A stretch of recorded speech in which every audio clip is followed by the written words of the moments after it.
Imaginez conquérir la moitié du monde connu.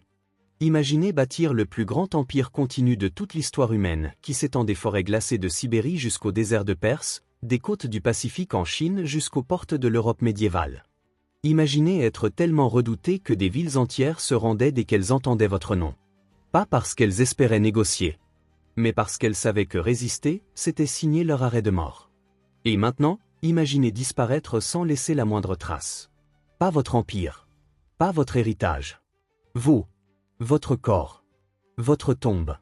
Volatilisé comme si la terre elle-même vous avait avalé et refusait de vous rendre. Voilà l'histoire de Gengis Khan, le conquérant le plus puissant que le monde ait jamais connu, et du mystère qui hante historiens et archéologues depuis près de 800 ans. Où est-il enterré? Et est-ce vraiment un accident que personne ne le sache? Pour comprendre pourquoi ce secret est si important, il faut d'abord comprendre l'ampleur du personnage. Début du XIIIe siècle. Asie centrale. Un garçon prénommé Temujin naît dans un petit clan mongol. Son père est empoisonné par des rivaux quand il est encore enfant. Sa famille est abandonnée. Adolescent, il est capturé et forcé de porter un carcan en bois comme esclave. Dans ce contexte, son histoire aurait dû s'arrêter là. Mais non. À force de stratégie implacable, de génie militaire, et d'une résistance à la dureté de la vie qui dépasse l'entendement, Temujin s'est relevé. Il a tissé des alliances. Plutôt que de détruire les tribus vaincues, il les intégrait dans ses propres rangs, une idée radicale pour l'époque, et les retournait contre l'ennemi suivant. En 1206, les clans en guerre des steppes mongoles s'unissent sous une seule bannière. Leur chef lui donne un nouveau titre. Gengis Khan, le souverain universel. Ses armées se déplaçaient à une vitesse qui terrifiait des adversaires qui n'avaient jamais rien vu de tel. La cavalerie mongole pouvait avaler des distances colossales en une seule journée, vivant sur le terrain, dormant en selle. Elle frappait avant que les défenseurs ne soient prêts, et disparaissait avant que la contre-attaque ne se forme. En moins de 20 ans, ces forces balaient le nord de la Chine, traversent l'Asie centrale, envahissent la Perse, et poussent jusqu'aux frontières de l'Europe de l'Est. Des villes debout depuis des siècles sont rasées en quelques jours. Les historiens estiment que les conquêtes mongoles ont coûté la vie à entre 30 et 40 millions de personnes. Un chiffre tellement hallucinant qu'il a provoqué une baisse mesurable de la population mondiale à cette époque. L'empire mongol à son apogée couvrait plus de 24 millions de kilomètres carrés. Plus grand que le continent africain en entier. Le plus grand empire territorial continu de toute l'histoire de l'humanité. Gengis Khan ne gagnait pas seulement des batailles. Il reconfigurait le monde. Et puis, à l'été 1227, il meurt. Il était en campagne dans le nord-ouest de la Chine, engagé dans une guerre contre la dynastie 11 Xia, un peuple qu'il avait défié et qui n'avait jamais pardonné. La cause exacte de sa mort reste l'un des débats les plus vifs de l'histoire. L'explication la plus répandue, une maladie, peut-être la typhoïde, ou une infection que son corps vieillissant n'a pas pu surmonter sur le terrain. D'autres sources évoquent des blessures liées à une chute de cheval lors d'une partie de chasse plus tôt cette année-là. Un historien persan écrivant des décennies après suggère quelque chose de plus dramatique, mais la plupart des historiens modernes traitent ce récit avec beaucoup de scepticisme. Ce sur quoi toutes les sources s'accordent, c'est ceci: la mort a été tenue secrète. Immédiatement. Totalement. Son cercle proche était au courant. Mais l'information n'a pas été annoncée. La campagne a continué en son nom. Les forces ennemies ignoraient que l'homme qu'elles craignaient était déjà mort. Et quand le corps a entamé son voyage de retour vers la Mongolie, ce qui s'est passé ensuite est entré dans la légende. Selon les récits transmis de génération en génération, toute personne qui croisait le cortège funèbre sur la route était tuée. Pas repoussée. Tuée. Pour qu'elle ne puisse plus jamais dire « j'ai vu dans quelle direction ils allaient. J'ai remarqué où ils s'étaient arrêtés ». Une fois la mise en terre terminée, les soldats qui avaient creusé la tombe ont été exécutés. Les soldats chargés de ces exécutions ont eux-mêmes été tués. Une chaîne de silence, chaque maillon détruisant le précédent. Ensuite, un troupeau de chevaux a été lancé sur le site encore et encore jusqu'à ce que toute trace de terre remuée ait disparu. Jusqu'à ce que la tombe soit impossible à distinguer des steppes infinies qui l'entouraient. Certaines versions vont encore plus loin. Elles parlent d'une rivière déviée sur le site, puis remise dans son cours d'origine, laissant l'eau, et non la terre, comme dernier gardien du secret. Est-ce que tout cela s'est littéralement produit? Les historiens restent prudents. Ces récits ont été écrits des décennies, voire des siècles après les faits, filtrés par la tradition orale et cette tendance naturelle qu'on a tous à embellir les grandes histoires. Certains détails sont presque certainement exagérés. Mais l'intention, elle, est réelle. Ceux qui ont enterré Gengis Khan ont orchestré sa disparition délibérément. Et quelles que soient les méthodes qu'ils ont utilisées, ils ont parfaitement réussi. 800 ans plus tard, avec l'imagerie satellitaire et le radar à pénétration de sol, on ne le trouve toujours pas. Alors, où les chercheurs regardent-ils concrètement? Les indices les plus solides pointent vers le nord-est de la Mongolie, la chaîne de montagnes du Khanty, autour d'un sommet sacré appelé Burkhan-Kaldin.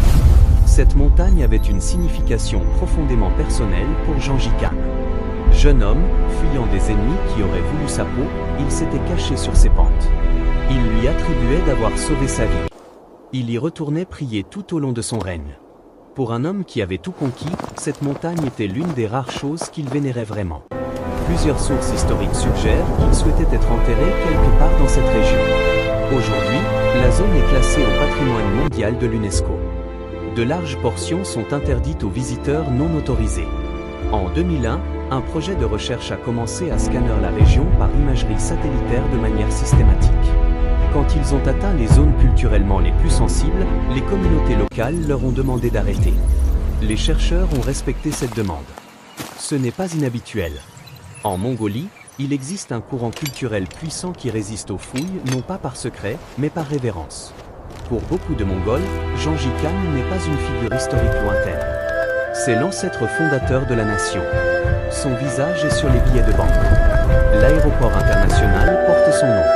L'idée de le déterrer ressemble à une violation profonde. Alors la recherche continue, mais toujours face à des résistances. La deuxième grande théorie prend les récits anciens au pied de la lettre. L'hypothèse de la sépulture fluviale suggère que son corps a été inhumé sous un lit de rivière, l'eau temporairement déviée, la tombe creusée dans le fond exposé, puis le cours d'eau relâché. Si c'est vrai, ce serait une méthode de dissimulation quasi parfaite. Aucune trace en surface.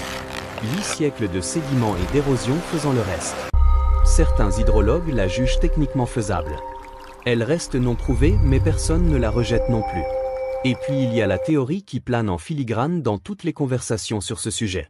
Et si la tombe avait déjà été trouvée et que quelqu'un avait choisi de ne rien dire?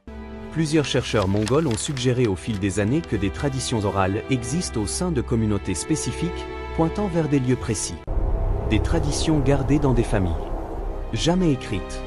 Jamais soumises à la communauté académique. Un gouvernement qui garderait discrètement l'emplacement sous silence, pour le protéger du cirque médiatique international qu'entraînerait la moindre annonce, ce n'est pas une idée si farfelue. Si cela représente une mémoire jeunement préservée ou une légende accumulée, impossible à dire. Mais le silence, lui, est intéressant. Voilà ce qu'on sait avec certitude. Gengis Khan est mort en 1227. Il a été enterré quelque part en Mongolie. La mise en terre a été réalisée avec un secret extraordinaire. Il n'existe aucune carte fiable, aucun document écrit indiquant l'emplacement. Et 8 siècles de recherches acharnées n'ont produit aucune réponse confirmée.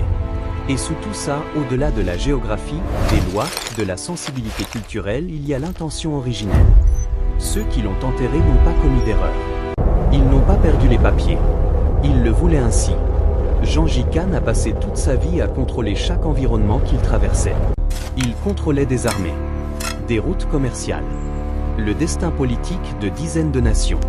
Il contrôlait le récit autour de sa propre puissance avec une telle efficacité que des peuples qui ne l'avaient jamais vu vivaient dans la terreur de son nom. Et puis, tout à la fin, il a contrôlé sa propre disparition. Aucun empire rival n'a exhibé ses ossements comme trophée. Aucune dynastie n'a revendiqué sa dépouille pour légitimer son pouvoir. Aucun touriste ne se tient aujourd'hui devant une tombe balisée à prendre des photos. Son empire s'est effondré comme tous les empires. Sa dynastie s'est fragmentée. Le monde qu'il avait bâti a été divisé et absorbé. Mais le secret, lui, a tenu. Près de 8 siècles de curiosité humaine, de progrès technologiques et de recherches inlassables et le lieu de repos final de l'homme qui régnait autrefois sur un quart des terres émergées reste genuinement, totalement inconnu. C'est peut-être ça, le truc le plus Gengis Khan qui soit. Il a conquis le monde. Et puis il l'a quitté entièrement à sa façon. Hors de portée. Sans être dérangé. Et aux commandes jusqu'au bout.